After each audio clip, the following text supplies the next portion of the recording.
The sun stretched its fingers across our farm that morning, touching the weathered barn doors and breathing gold into the wheat fields that surrounded our property like a sea of liquid amber. Father had agreed, reluctantly, with that familiar crease between his brows, that I could accompany my older brothers to the annual county fair. At 20, I was considered a man by our community's standards, yet still sheltered in ways that made my palms sweat at the prospect of venturing beyond the boundaries of our land. "Eli," my brother Samuel called from the buggy, his voice carrying across the yard. "We're leaving now." I adjusted my suspenders and straightened my straw hat, tugging at the brim as if it might shield me from more than just the sun. Samuel and Jacob sat stoically in the front of the buggy, their beards marking them as married men, while I took my place in the back, smoothing my hands over trousers that had been patched at the knees last winter. The clip-clop of our horses' hooves against the dirt road formed a rhythm that matched my heartbeat. Steady at first, then quickening as we approached the fairgrounds on the outskirts of town. The English world always seemed louder, brighter somehow, as if God had turned up the volume on everything. "Remember," Samuel said without turning around, "we meet back here at sunset. The bishop would not approve of us lingering after dark." I nodded, though neither of my brothers could see me. They wouldn't worry. I was the obedient one, the quiet son who had never given our parents cause for concern, the one who prayed longest at our table and worked hardest in our fields, the one who had never questioned our ways. Until today, the fairground sprawled before me like a foreign country, alive with colors our community considered too vibrant, too prideful. Red and blue banners snapped in the breeze. Children with uncovered heads ran between food stalls, their laughter spilling like water. And music, so much music, drifted from a painted carousel at the center of it all, the notes twisting around my heart and tugging. My brothers disappeared almost immediately, headed toward the livestock auctions that were the practical purpose of our visit. I found myself alone, standing at the entrance with my hands buried deep in my pockets. "First time?" I turned to find a young woman in a modest dress, her cap marking her as plain like me, though from a different community judging by the subtle differences in her attire.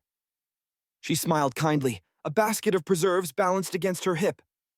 "Is it that obvious?" I asked, feeling heat climb my neck. "You have that look," she said, "like everything is both wonderful and terrible at once." She gestured toward a row of stalls. "The quilts and crafts are that way, if you're interested." Less noise. I thanked her and followed her suggestion, drawn to the familiar sight of handwork similar to what my mother and sisters created during our long winter evenings. The quilts hung like colorful flags, their intricate patterns telling stories of patience and tradition. My fingers traced the edge of one in deep blues and purples, colors we would never use at home, when another hand reached out beside mine. "Beautiful work," the voice said. "But I always wonder about the hands that made them." "Don't you?" The owner of the voice stood slightly taller than me, with hair the color of chestnuts that curled around his ears in a way that would have been considered far too long in my community. His eyes, when they met mine, were the green of spring grass after rain. My voice faltered. I cleared my throat. "My mother makes quilts." It was a ridiculous response, yet he smiled as if I'd said something profound. "I'm David," he said, extending his hand. I hesitated only a moment before taking it. His palm was warm and slightly rough with calluses that spoke of work, though different from my farm calluses. "Eli," I offered in return, withdrawing my hand perhaps too quickly. "Eli," he repeated, as if testing the feel of my name on his tongue. "Well, Eli, have you seen the rest of the fair yet?" I shook my head, suddenly aware of how plainly I stood out in my hand-sewn shirt and suspenders, my hat marking me as different from the casual English visitors around us. "Would you like a guide?" he asked, his eyes crinkling at the corners with a warmth that made something unfamiliar flutter in my chest. "I'm a fair veteran, 5 years running." I should have declined, should have made my way to the livestock barn to find my brothers. Should have remembered Bishop Yoder's warnings about the temptations of the English world. Instead, I heard myself say, "Yes." David led me through the fair, as if unveiling a kingdom I'd never known existed. We wandered past stalls selling spun sugar so sweet it made my teeth ache, past games where men tossed rings for prizes that glittered under the midday sun. Children darted around us, their faces sticky with candy and excitement. "Are you hungry?" David asked, gesturing toward a row of food stalls that filled the air with scents both familiar and strange. "I brought lunch," I said, patting the small sack of bread and cheese my mother had prepared that morning. "Practical," he said with a smile that carried no mockery. "Mind if we sit while you eat? I've been on my feet since dawn setting up." We found a bench beneath an ancient oak tree on the periphery of the fairgrounds, where the cacophony of the fair dulled to a pleasant hum. As I unwrapped my simple meal, David produced a sketchbook from the satchel I hadn't noticed him carrying until now. "Do you mind?" he asked, already flipping to a blank page. "Your profile against the light is—" He trailed off, his pencil moving across the paper with confident strokes. I sat perfectly still, bread halfway to my mouth, afraid that any movement might break whatever spell had fallen over us. "You're an artist," I said, the words emerging as a statement rather than a question. "Sometimes," he replied without looking up. "Mostly I work construction with my dad. But this," he gestured with his pencil, "this is what I love. Love." The word hung between us, simple and enormous. In my community, love was dutiful and restrained, expressed through acts of service and commitment. It was not discussed with the casual openness David displayed. "What about you?" he asked, glancing up briefly before returning to his sketch. "What do you love, Eli?" The question startled me. No one had ever asked me that before. I love the land," I said finally, thinking of early mornings in our fields, the earth cool and forgiving beneath my bare feet, the way it changes but stays the same.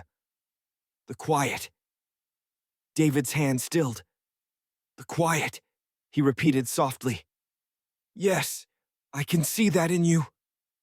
He turned the sketchbook toward me, and I found myself looking at a version of my own face that seemed both familiar and strange. My features rendered in quick, confident lines, but with an openness I'd never seen in our small bathroom mirror at home. "Is that really how I look?" I asked, unable to hide my wonder.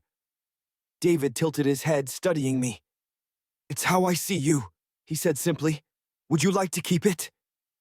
Before I could answer, a voice called his name. A woman with short hair, dyed an unnatural shade of purple, waved from across the path. "David, we need you at the easel. Jeremy's running late." He sighed, closing his sketchbook. "Duty calls. I'm helping at the portrait booth."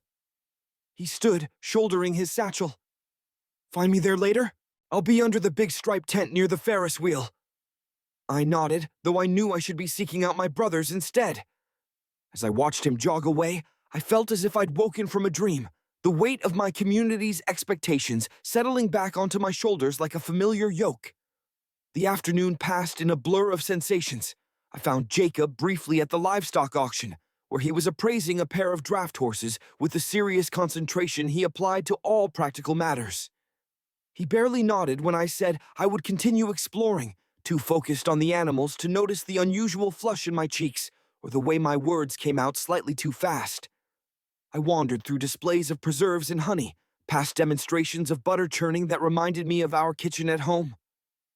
Yet everything seemed slightly altered now, as if David's presence had shifted something fundamental in how I perceived the world.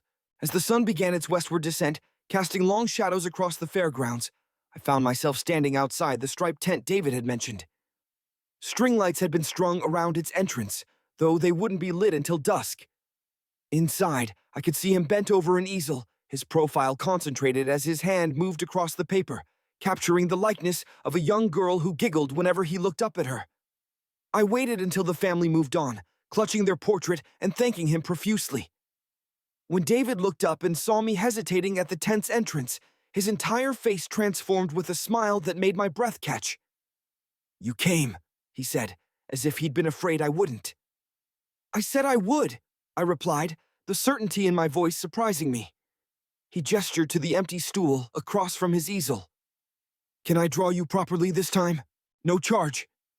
When I hesitated, he added, "Consider it payment for letting me monopolize your first fair experience." I sat, removing my hat and placing it carefully on my lap. The absence of its brim made me feel oddly exposed, as if I had removed more than just the straw covering. "Look at me," David instructed softly, his voice taking on a different quality than before, focused, almost reverent. I raised my eyes to his, fighting the urge to look away, as he studied me with an intensity that made heat bloom across my face. "Perfect," he murmured. "Just like that." For what felt like hours, but was likely only minutes, the only sounds were the scratch of charcoal against paper and the distant music of the fair. David would look at me, then down at his work, then back at me, his gaze like a physical touch each time it returned to my face. "Can I ask you something?" he said eventually, his hands never stilling. I nodded, careful not to move too much. "Your community, the Amish. You don't usually come to things like this, do you?" "Some do," I replied carefully. "For practical purposes, selling goods, buying livestock." "But not you?" I swallowed. "This is my first time." David's expression softened. "I'm honored to be part of it then." When he finished, he turned the easel toward me. The portrait was rendered in simple lines of black charcoal, yet somehow captured not just my features, but something deeper, a yearning I hadn't realized was visible on my face. "For you," he said, carefully removing it from the easel. Our fingers brushed as he handed it to me, and I felt a jolt of something electric pass between us. The paper trembled slightly in my grasp. "Thank you," I managed, uncertain whether I was thanking him for the portrait or for seeing me in a way no one ever had. "I finish here at 6, he said, glancing at the small watch on his wrist. "Would you?" He paused, seeming suddenly less confident than before. "Would you like to see the rest of the fair afterward?" I thought of my brothers, who would be expecting me at the buggy by sunset. Thought of my father's stern face and the bishop's warnings. Thought of the prayers I would need to offer in repentance. "Yes," I said again, the single syllable feeling like both confession and absolution. David found me after his shift ended, and we wandered through the fair as it transformed in the gathering dusk. The string lights came alive, casting everything in a soft, golden glow that made the ordinary magical. We passed the carousel, its painted horses rising and falling to music that seemed to come from another time. "Have you ever ridden one?" David asked, noticing my gaze. I shook my head. Such frivolity was not permitted in our community. "Another time, perhaps," he said, as if certain we would have one. We ended up behind the livestock barn, sitting on bales of hay stacked against the wooden structure. The smells of animals and fresh straw reminded me of home, yet everything else about this moment existed in a world apart from my daily life. "Tell me about your community," David said, sitting close enough that our shoulders almost touched. "What's it like? The Amish life?" No English person had ever asked me this question with genuine curiosity, rather than thinly veiled condescension or romanticized fascination. I found myself speaking more freely than I ever had, telling him about our farm, our faith, the rhythm of our days measured by seasons rather than hours. "It sounds peaceful," he said when I finished. "Rooted." "It is," I agreed, "but sometimes I wonder." I trailed off, the admission catching in my throat. "Wonder what?" David prompted gently. "What else there might be," I whispered, the words feeling like a betrayal of everything I'd been raised to value. "What I might be missing." David was quiet for a long moment. Then, "I grew up in foster care," he said. 6 different homes before I turned 18. I always envied people with roots. "And now?" I asked. "Now I'm saving up for art school in Philadelphia," he said. "I want to see everything, capture it all on paper."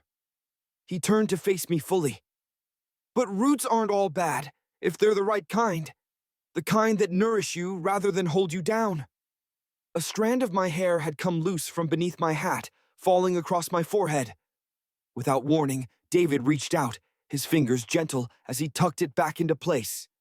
His touch lingered for a heartbeat too long, and I felt my own fingers tremble in response. "Sorry," he murmured, though he didn't look sorry at all. "I should have asked." "It's all right," I said, my voice barely audible over the distant sounds of the fair. We sat in silence after that, though it wasn't uncomfortable. Eventually, David stood and offered his hand. "One more thing before you have to go," he said. "The Ferris wheel. You can see the whole county from the top." I knew I should refuse. My brothers would be waiting, possibly already concerned about my absence. Yet I took his hand and let him pull me to my feet, following him through the gathering darkness to where the great wheel turned slowly against the darkening sky.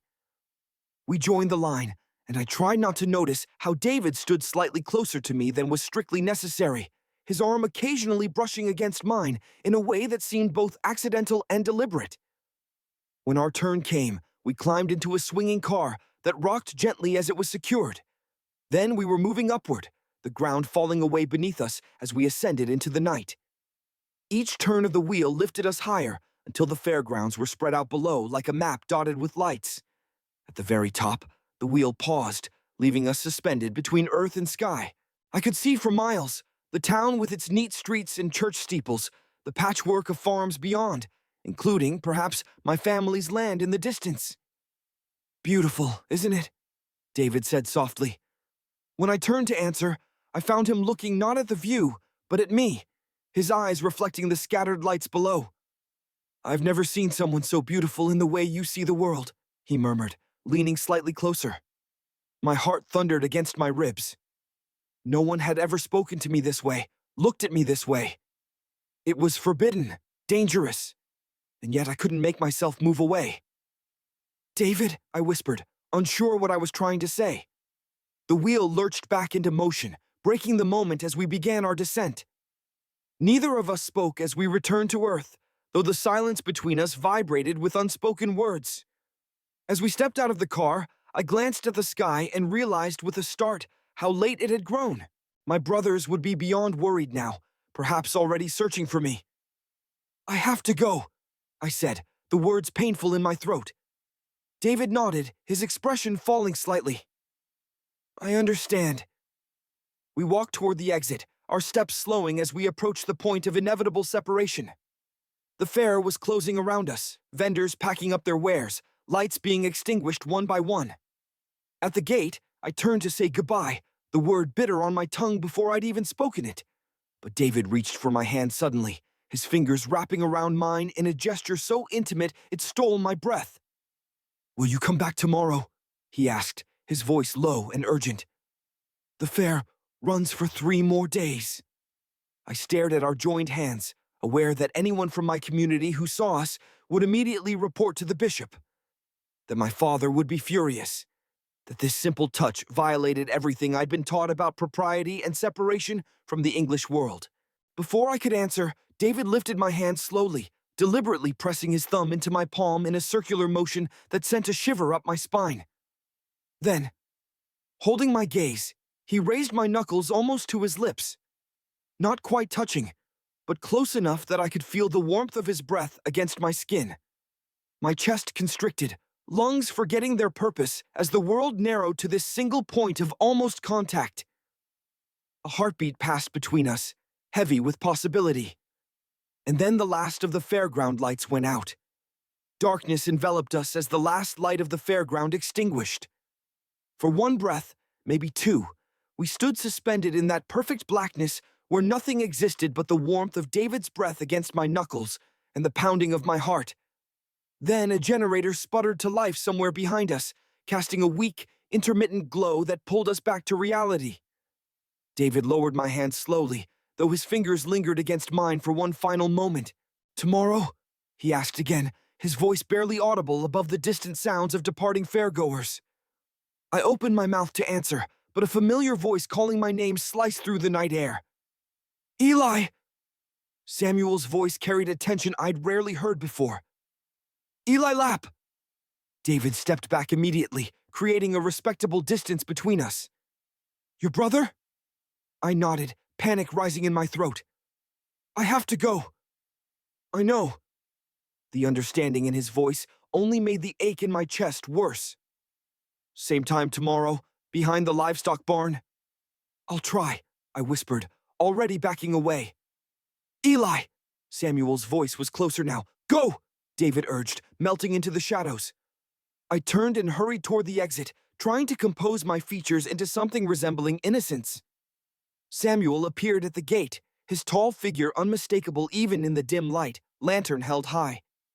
"There you are," he said, relief and irritation warring in his voice.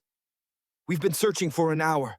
Jacob has already gone home with the buggy to tell Father you're missing." Guilt crashed over me. "I'm sorry," I said, the words woefully inadequate. "I lost track of time."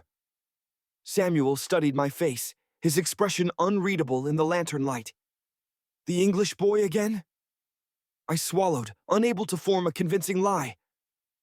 "He was showing me the fair." My brother was silent for a long moment. Then he sighed, a sound that carried the weight of disappointment rather than anger. "Come, we have a long walk home." We started down the dirt road leading away from town, the silence between us growing heavier with each step. The stars overhead were brilliant in the clear night sky, indifferent to the turmoil below. "Samuel," I began hesitantly, "I didn't mean to worry anyone." "Yet you did," he replied evenly. "Mother is beside herself. Father has gone to speak with the bishop." Cold dread pooled in my stomach. "The bishop? But why? Because you disappeared with an English stranger for hours." Samuel interrupted, his voice sharper now. "Because the Yoder boy saw you talking with him yesterday and told his father, who told ours." I stumbled slightly, caught off guard by this revelation. Samuel's hand shot out to steady me, his grip firm on my arm. "Eli," he said, his tone softening slightly, "whatever friendship you think you found with this English boy, it can only lead to trouble." "He's kind," I protested weakly, "that's all." Samuel's eyes met mine in the darkness, searching. "Is it? Is that truly all?" I looked away, unable to meet his gaze. The weight of David's almost kiss burned against my skin like a brand, invisible yet indelible. My brother sighed again. "The world outside our community. It's not as simple as it appears during a few hours at a fair, Eli. The English live differently. Their values, their ways." "I know that," I interrupted, surprising us both with my boldness. "Do you?" Samuel asked quietly. "Then you understand why this cannot continue." I said nothing, each step taking me further from the fairgrounds, from David, yet bringing me no closer to any certainty about what lay ahead. Our homecoming was as difficult as I'd feared. Father waited on the porch, his tall figure silhouetted against the light from the open door. Mother stood just behind him, her hands clutched together before her. Even in the darkness, I could see the worry etched into her features. "Inside," Father said simply when we reached the yard. I followed him into the house, Samuel behind me like a silent guardian. My other siblings had been sent to bed, though I doubted they slept. In our small home, private conversations were rarely truly private. Father gestured for me to sit at the kitchen table while Mother busied herself making tea, her movements betraying her agitation. No one spoke until she had placed steaming cups before each of us and taken her own seat.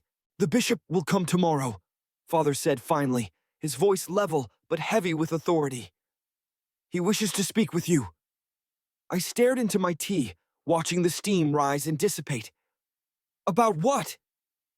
"About your readiness for baptismal preparation," he replied, "and about the English influences that might be distracting you from God's path."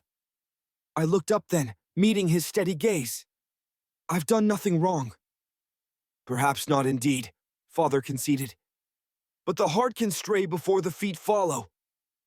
The accuracy of his words struck me like a physical blow. Had my heart already strayed? Was that what this feeling was? This constant awareness of David, this pull towards something beyond the borders of my known world? "I only wanted to see the fair," I said quietly, "to understand what lies beyond our farm." Mother reached across the table, her work-worn hand covering mine. "Curiosity is natural, Eli, but there is wisdom in the boundaries our community sets." I nodded, though doubt had taken root too deeply to be so easily dismissed.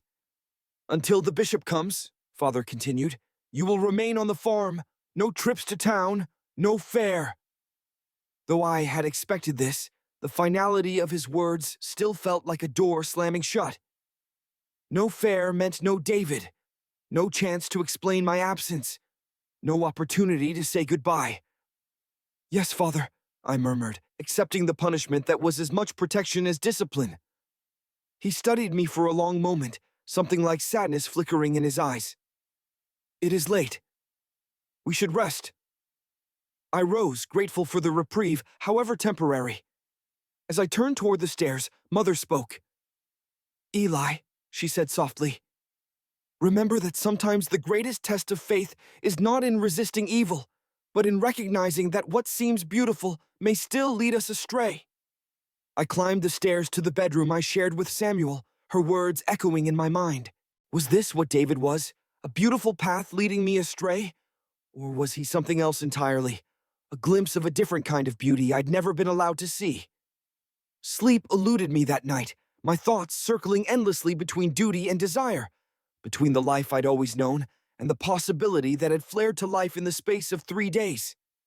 Samuel's steady breathing from the bed across the room offered no answers, only a reminder of all I stood to lose if I followed this feeling to its conclusion.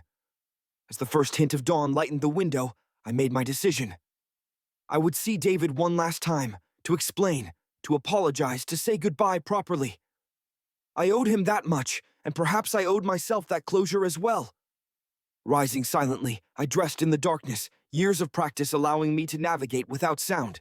I slipped down the stairs and out the back door, crossing the yard to the barn where I kept my own small store of treasures hidden in a loose floorboard of the hayloft, including David's charcoal portrait, which I retrieved and tucked into my shirt. The eastern sky was just beginning to blush with the promise of sunrise as I made my way through our cornfields. The stalks were not yet tall, reaching only to my waist, the summer still young enough that their full height remained a promise rather than a reality. The morning air carried the scent of damp earth and growing things, cool against my skin after a restless night. I knew the risk I was taking. If caught leaving the farm after Father's explicit instruction, the consequences would be severe. Yet something drove me forward, step after step, toward the fairgrounds that lay a mile beyond our property. The fair wouldn't open for hours yet, but I hoped, perhaps foolishly, that David might come early, might somehow sense that today was different, that I needed to see him before it was too late. As I crested the final hill, the fairgrounds came into view below, quiet and still in the early morning light. Tents and stalls stood silent, rides motionless, no hint of yesterday's vibrant energy.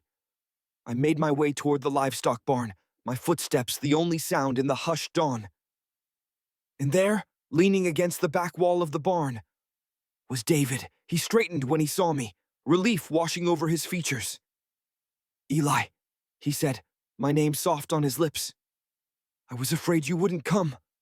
"I shouldn't be here," I admitted, stopping a few feet away from him. "My father has forbidden it. The bishop is coming today to speak with me." Concern replaced relief in David's expression. "Because of me?" "Because of us," I corrected gently. He nodded, accepting this with a solemnity that matched my own. "I'm sorry if I've caused you trouble." "You haven't," I assured him. "The trouble is—" I hesitated, searching for words. "The trouble is that I don't regret it. Any of it. Even knowing the consequences." David's smile was small but genuine, warming his eyes. "I don't regret it either." He gestured toward the cornfield behind him, the young stalks swaying gently in the morning breeze. "Walk with me, before the fair workers arrive." I hesitated only briefly before nodding. We moved together into the field, following a narrow path between the rows. Duh. Morning mist clung to the ground and wound around the green stalks, giving the world a dreamlike quality. Above us, the sky lightened from deep blue to pale lavender as the sun prepared to make its appearance. We stopped in a small clearing where the corn had failed to take root, creating a private island in a sea of green. David settled onto the ground, drawing his knees up and resting his arms on them. After a moment, I joined him, careful to maintain a respectable distance between us. "I come here sometimes, before the fair opens," he said, gazing at the horizon where the first golden edge of the sun was becoming visible. "The light at this hour, there's nothing else like it." As if to illustrate his point, he reached into his ever-present satchel and withdrew his sketchbook and a pencil. With quick, confident strokes, he began capturing the dawn on a small scrap of paper torn from the back of the book. I watched, mesmerized by the way his hand moved across the page, bringing the sunrise to life with just a few lines and shadings. His complete absorption in his task allowed me to study him openly. The curve of his jaw, the slight furrow between his brows as he concentrated, the way his hair caught the early light. "You're staring," he said without looking up, a smile in his voice. "I'm memorizing," I corrected softly. His hand stilled, and he turned to meet my gaze. "Because you're saying goodbye." It wasn't a question, but I nodded anyway. "I have to." David returned to his sketch, adding a few final touches before holding it out to me. "Then take this, to remember." I accepted the small drawing, our fingers brushing in the exchange. The sunrise on the paper was somehow both exactly what lay before us and something more, as if David had captured not just the visual scene, but the feeling of this moment, the mixture of beauty and melancholy that hung in the air between us. "Thank you," I said, carefully folding the paper and tucking it away with his portrait. We sat in silence for a while, watching as the sun rose fully above the horizon, burning away the morning mist and bathing the cornfield in golden light. "I've spent my life chasing light," David said eventually, his voice thoughtful.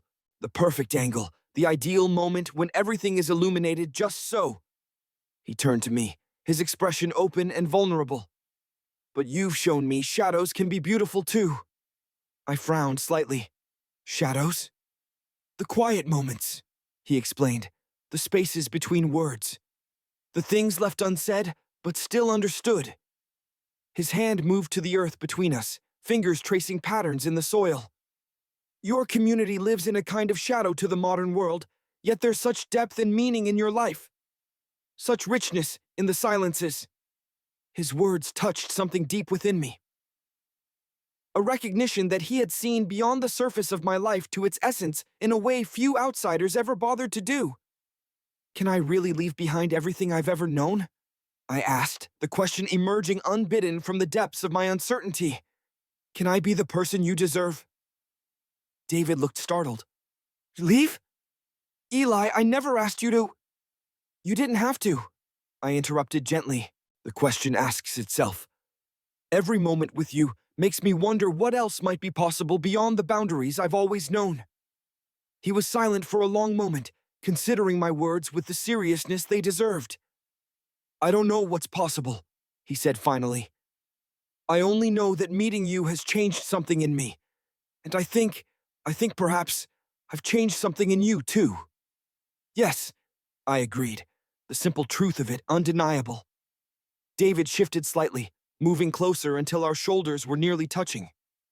"I'm leaving Sunday," he said quietly. "The fair moves on, and so do I." Though I had known this, had always known our time was limited, hearing him say it aloud made it suddenly painfully real. "Where will you go?" I asked. "Philadelphia first," he replied. "I have enough saved for that art school application I told you about. After that—" He shrugged. "Wherever there's light to chase, I suppose." The thought of him leaving, of never seeing him again after tomorrow, created a hollow feeling in my chest that no amount of rationalization could fill. "Eli," David said softly, his voice drawing my eyes to his. "I'm not asking you for anything. I know your life is here, with your family, your community. I would never want to take that from you. What if I wanted to give it?" The words left my lips before I could reconsider, startling us both with their boldness. David's eyes widened slightly. "Don't say that unless you mean it," he whispered. "I don't know what I mean," I admitted. "I only know that the thought of you leaving feels like—" I trailed off, unable to articulate the ache that had taken up residence beneath my ribs. He reached out slowly, giving me time to pull away if I chose. When I remained still, his hand came to rest against my cheek, his touch so light it might have been the brush of a butterfly's wing. "Eli," he breathed, my name a question and an answer all at once. I leaned into his touch, my eyes closing briefly as I allowed myself this one moment of complete honesty. When I opened them again, David's face was closer, his gaze questioning, seeking permission for what we both wanted. I gave the barest nod, and then his lips were on mine, hesitant at first, a gentle pressure that asked rather than demanded. My hand came up to his shoulder, steadying myself as the world seemed to tilt beneath me. The kiss deepened, becoming more urgent, more certain, as David's arm slipped around my waist, drawing me closer. Time lost all meaning in that moment. The sun continued its ascent, the corn swayed in the morning breeze, and somewhere in the distance, a rooster crowed to herald the day. But none of it registered. There was only David's mouth on mine, his hand at the small of my back, the scent of pencil lead and summer air that clung to his skin. When we finally broke apart, both breathing heavily, I rested my forehead against his, unwilling to move away completely. "I shouldn't have done that," I whispered, though regret was the furthest thing from what I felt. David's thumb traced my lower lip, sending a shiver through me. "Do you wish you hadn't?"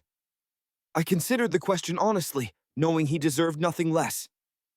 "No," I admitted, "though I should." He smiled slightly, his eyes crinkling at the corners in a way that made my heart stutter. "Then I can't bring myself to regret it either." A distant voice calling David's name shattered the moment. He pulled back reluctantly, glancing toward the fairgrounds where early workers were beginning to arrive. "I have to go," he said, the regret clear in his voice.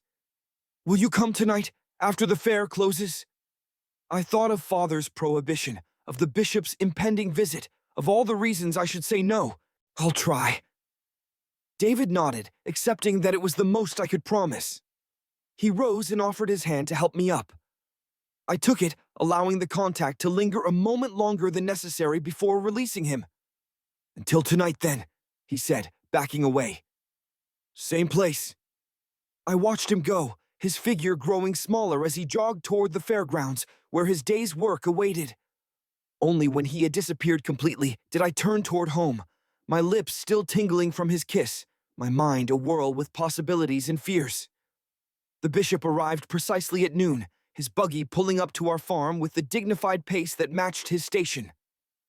Father greeted him at the door, while Mother, my siblings, and I waited inside, standing respectfully as he entered. Bishop Yoder was a tall man with a beard that reached the middle of his chest, streaked with gray, that spoke of his wisdom and experience. His eyes, when they turned to me, were kind but penetrating. "Young Eli," he said warmly, "you have grown into a fine young man." I bowed my head slightly. "Thank you, Bishop." The formalities of greeting completed, we moved to the table for the meal Mother had spent the morning preparing. Bishop Yoder said grace, his deep voice filling our kitchen with familiar words of thanksgiving. As we ate, the conversation flowed around me. Talk of harvests and community matters, of Joseph Miller's new barn and the Baylor family's recent addition. I spoke when spoken to, passed dishes when asked, but felt as if I were watching the scene from a great distance.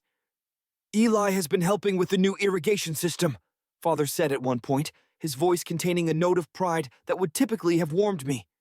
"He has a good mind for such things." The bishop nodded approvingly. "The Lord gives each of us gifts to use in service to the community," he said, his gaze resting on me, "which is what I wish to discuss with you today, young man." I looked up from my plate, meeting his eyes with an effort. "Yes, Bishop?" "Your father tells me you are ready to take the baptismal classes this fall," he continued, "to make your commitment to the church and the Ordnung formal." I was acutely aware of my family watching me. Father's stern gaze, Mother's worried eyes, Hannah's quiet attention, my other siblings' varying expressions of confusion or concern. "I have been, praying on this matter," I said carefully. A slight frown creased the bishop's forehead. "Is there some doubt in your heart, Eli?" The kiss I had shared with David that morning seemed to burn on my lips, a secret betrayal of everything this man represented. Yet I couldn't bring myself to reject the faith that had shaped my entire life.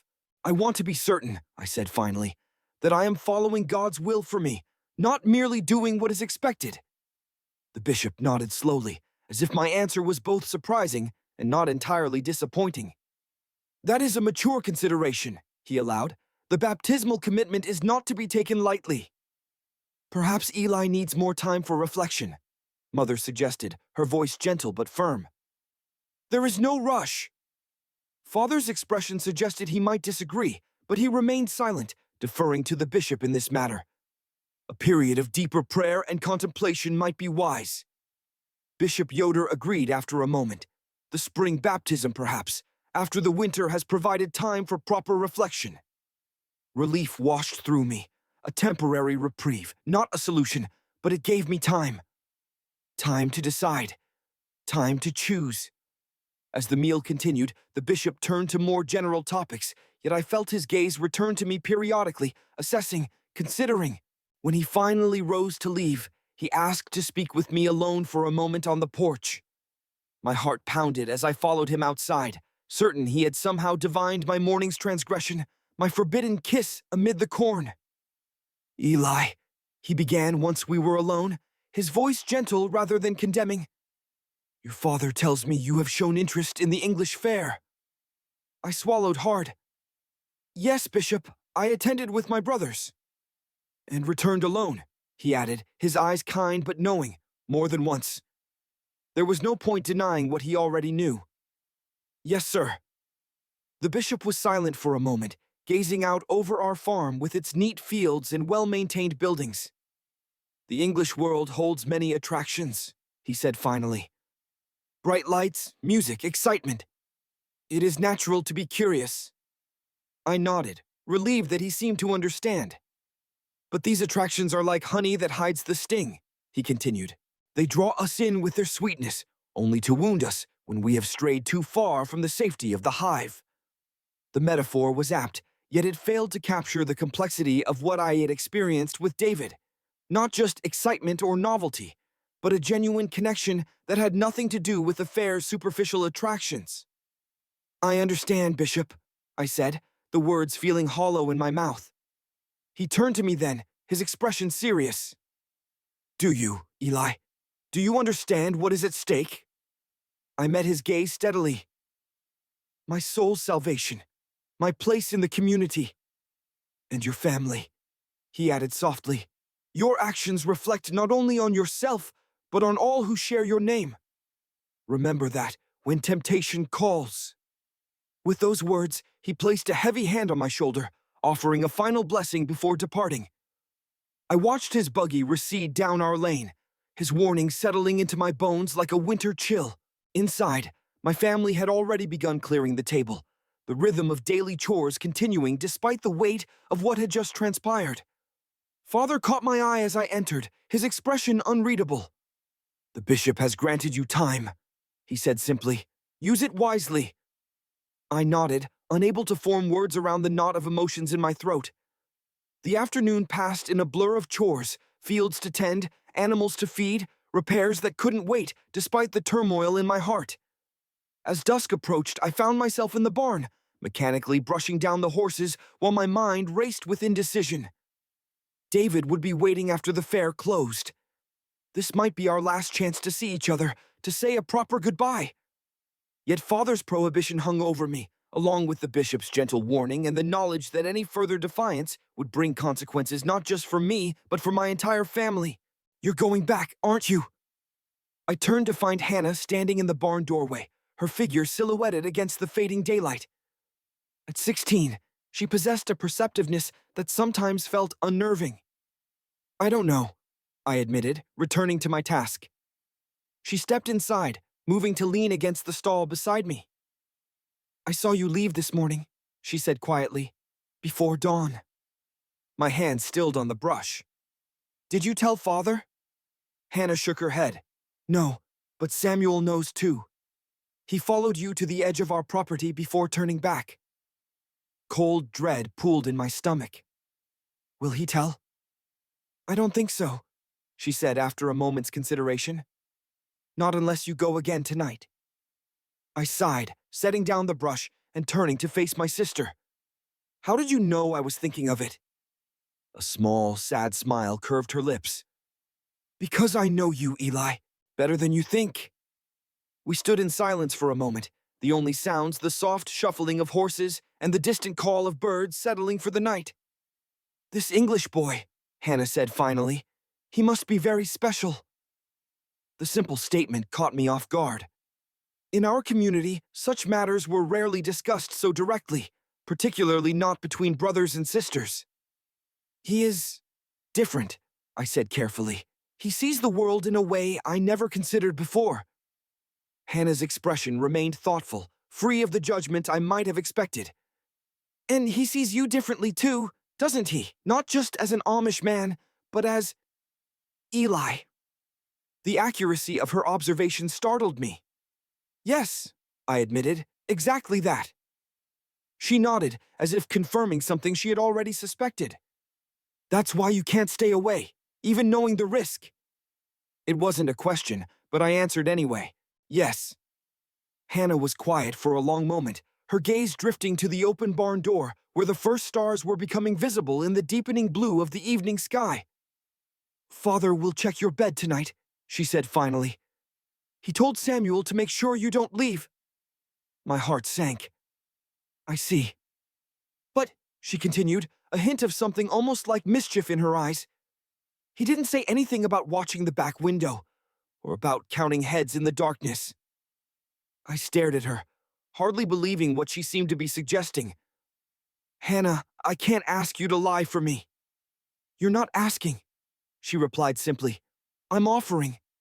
Just this once, because... She hesitated, then finished softly. Because everyone deserves to say goodbye to someone who matters to them. Gratitude and guilt warred within me. If Father finds out, he won't, she interrupted confidently. I'll stuff pillows under your blanket and tell Samuel you weren't feeling well and went to sleep early. Just be back before dawn. I studied my sister's face, seeing in it a determination and strength I hadn't fully appreciated before. Why would you do this for me? Hannah's expression softened. Because you're my brother, and because I've never seen you look the way you do when you talk about him, like you've discovered something precious and terrifying all at once. Unable to find words adequate to express my gratitude, I simply pulled her into a brief, fierce hug, a rare physical demonstration of affection in our reserved household. Thank you, I whispered. She nodded against my shoulder before pulling away. Go after evening prayers, when Father is in his study. I'll make sure Samuel believes you're asleep. With that, she slipped out of the barn, leaving me with a plan and a renewed sense of both anticipation and dread. Night fell slowly, the evening stretching endlessly, as I waited for the household to settle into its familiar rhythms. After the evening meal and prayers, Father retreated to his study as Hannah had predicted, while Mother sat by the fire mending clothes. My younger siblings were sent to bed, and Samuel lingered downstairs longer than usual, his gaze following me with barely concealed suspicion. Finally, feigning exhaustion, I climbed the stairs to our bedroom, aware of Samuel's eyes on my back. Hannah had already been at work. My bed was turned down, and extra pillows had been arranged to create the outline of a sleeping form. I lay down fully clothed, pulling the blanket up to my chin and turning toward the wall as I heard Samuel's heavy tread on the stairs. He entered quietly, presumably to avoid disturbing my sleep, and I listened as he prepared for bed, each creak of the floorboards heightening my anxiety. It seemed an eternity before his breathing deepened into the steady rhythm of sleep. Only then did I dare to move, slowly easing out from under the blankets and placing them carefully over the pillows Hannah had arranged. The back window opened with a faint squeak that made me freeze, heart pounding. When Samuel's breathing remained undisturbed, I slipped out onto the sloped roof of the porch below, closing the window behind me with exquisite care. Climbing down the old oak tree that grew alongside the house was a skill I had perfected in childhood, though I hadn't used it in years. My muscles remembered the path, finding handholds in the darkness until my feet touched solid ground.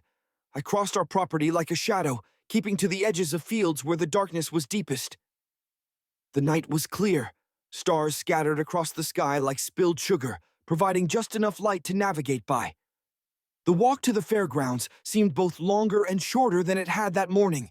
I moved with purpose, driven by the knowledge that this might be my last chance to see David, to explain, to say goodbye properly. The fair was still in full swing when I arrived, lights blazing and music playing as visitors enjoyed the final hours of the night.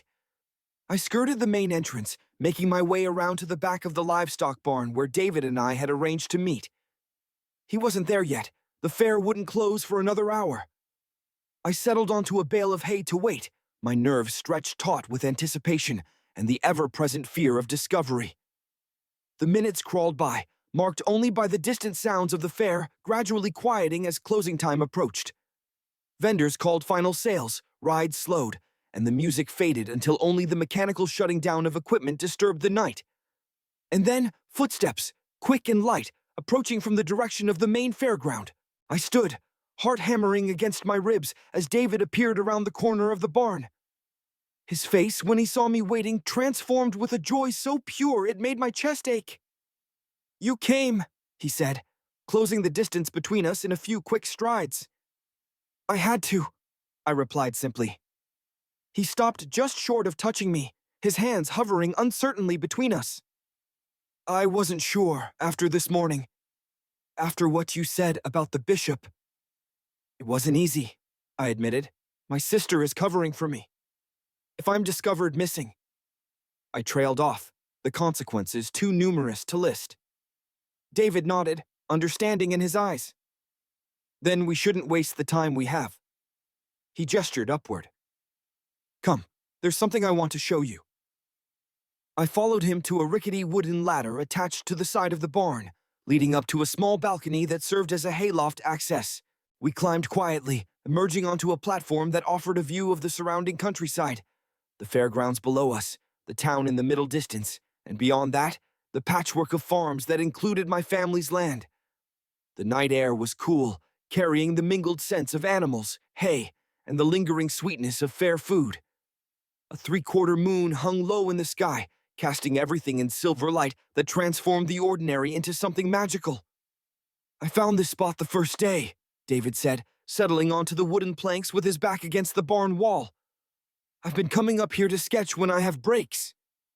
I sat beside him, close enough that our shoulders nearly touched. "What do you draw from here?"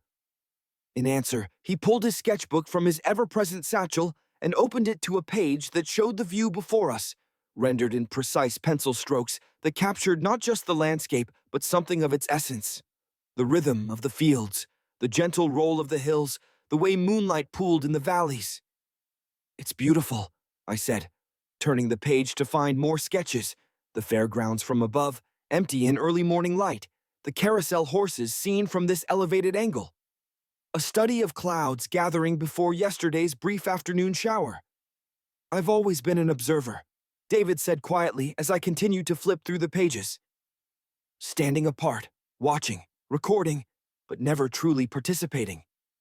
Even in the foster homes, I learned to make myself invisible, to see without being seen." I looked up at him, struck by the vulnerability in his admission. "And now?" He met my gaze, the moonlight catching in his eyes. "Here with you, I'm no longer just an observer," he whispered. "For the first time, I want to be part of the world I'm drawing, not just capture it on paper." The simple honesty of his words moved something deep within me. "David, I know it's impossible," he continued quickly. "I know we're from different worlds, that after tomorrow we'll probably never see each other again. But these few days with you, Eli, they've changed how I see everything, how I see myself." I reached for his hand then, my fingers finding his in the darkness. This small point of contact between us felt both dangerous and essential, like touching a flame I knew could burn me, yet couldn't bear to pull away from.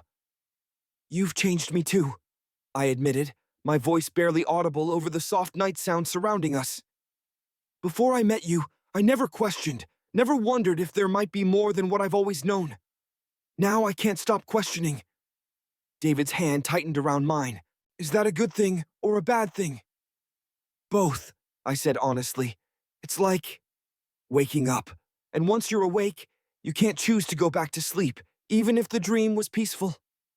We sat in silence for a while, hands joined, each lost in our own thoughts as the moon continued its arc across the sciente.